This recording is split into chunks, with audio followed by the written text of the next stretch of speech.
Hey guys, Miss Spankin here. I want to show you, I'm going to do a little tutorial on how to create your assignment for this week and what you're going to be working on tomorrow and for the rest of the day today. So what you're going to do is create a portrait, and we know portraits are very powerful for social justice. So we're going to create a portrait. It can be a Bitmoji or a photo of yourself, whatever you'd like to use, using the software program called Pixlr. So the first thing you're going to do is go to pixlr.com, pixlr.com,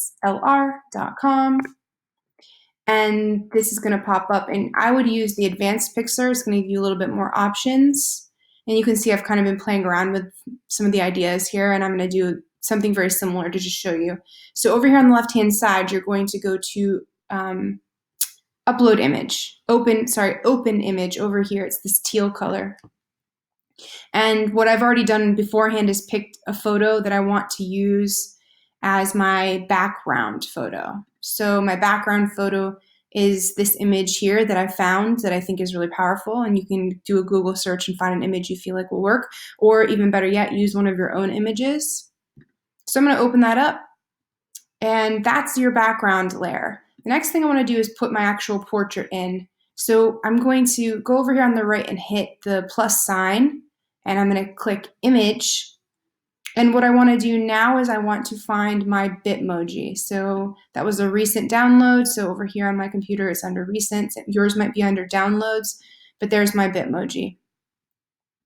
And there we go. I'm going to make this a little bit bigger. I can kind of click and drag, move things around. And maybe I want that a little bit bigger. I think it should be pretty big. It's your portrait, so it's the center of interest. I don't want just a floating head, so I'm going to move her shoulders down. All right, good. So now what I want to do is add some text because I want to state a claim, something I believe in. So I'm stating a claim for something I stand for. So again, we're going to think of this in layers. I'm going to do another layer by adding that plus sign, and I'm going to go to text.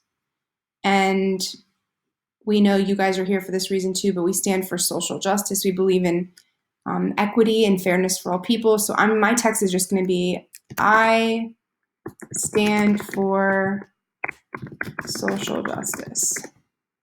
And then I can kind of move this around. There we go. Move it up. And I want this to stand out a little bit more. So now I'm going to go to my text options. I'm going to go over here and pick some maybe a different text that is a little bit more bold and makes my point. This one's kind of bold. I kind of like that. And now I'm going to try to figure out how to make that text stand out even more. It almost needs like an outline, or maybe even if I change the color,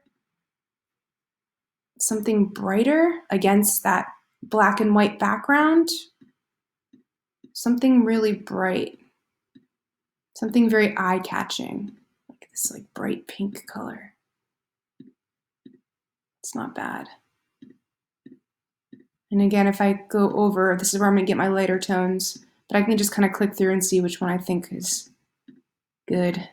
I don't want pink, but I want something bright, maybe like a bright, bright red. Let's try that out. Now that stands out even more. I kind of like that. Now I'm going to go over and play even a little bit more around with maybe an outline. An outline helps. What if I do punch out? No, that takes away the color. Size of my outline might make that pop a little bit more. Yep, there we go. So just by maybe adding a shadow, just by doing a few of those simple things, I made a pretty strong image, and I can drag this around and center it and make sure everything looks nice and clean, evened out. Now you can take this a step farther, but this is a very simple image, and it's powerful, and I'm going to use this one as my final. So now I'll just go over to File and click Save, and I'll name it Hopeful Future. You can name yours whatever you'd like. Maybe we could do Portrait for Hopeful Future, but you can name yours whatever you'd like. I'm just going to click Download, and my assignment is downloaded, and I'm ready to add it to upload it to the assignment page.